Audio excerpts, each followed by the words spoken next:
Right, so I have done, you can see under there, so I've done the IMS bearing, I've done the rear main seal and popped new clutch on.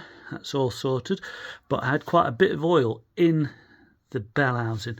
To be honest, I think it had come from above, so I've cleaned it all out. I've cleaned the tube. This tube here was all thick with oil underneath, and I think it was that what's been running down. But anyway, while I'm here, didn't do the air oil separator. So easy to get at there. I took the crank. This is the crank seal. Position sensor. I just took that out, cleaned it and greased it, put it back in, so in future if I do need to swap it, it should come in and out easy. But what I'm getting at is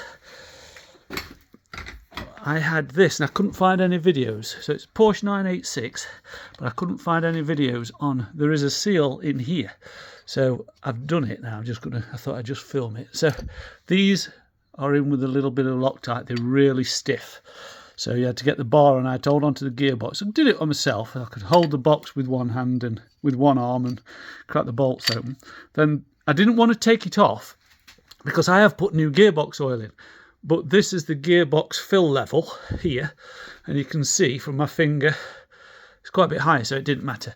I didn't want to take it off and find I damaged something.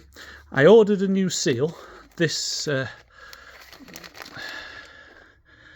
That's the order number for the seal at the back of here, and that is actually the old seal that I've just popped out. So I'll show you. So that just slides off. That's what you see in there, the bearings. And then the seal is here.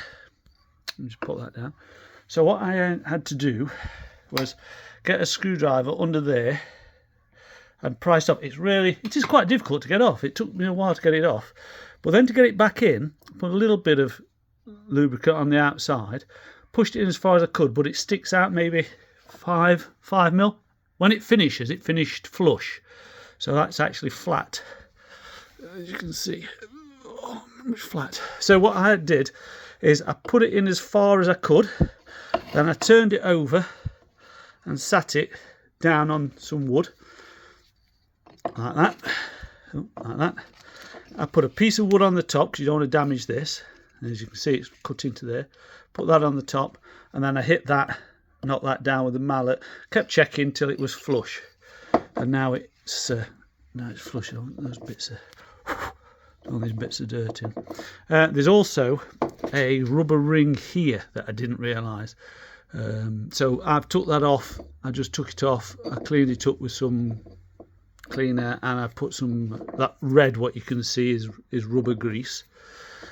When you come to pop it back on, so that obviously, just to make sure it's nice and clean, yeah, that just slides over there.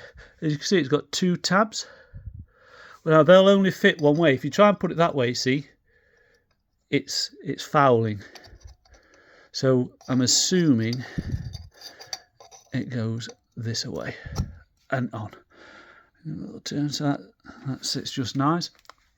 Put your bolts back on, tighten them back up, and job done. Then at least you know you've done your rear main seal from the engine side, and you've done the output shaft on the gearbox side. This is a 5-speed manual off a 2.7 2001 Boxster. I hope it helps somebody.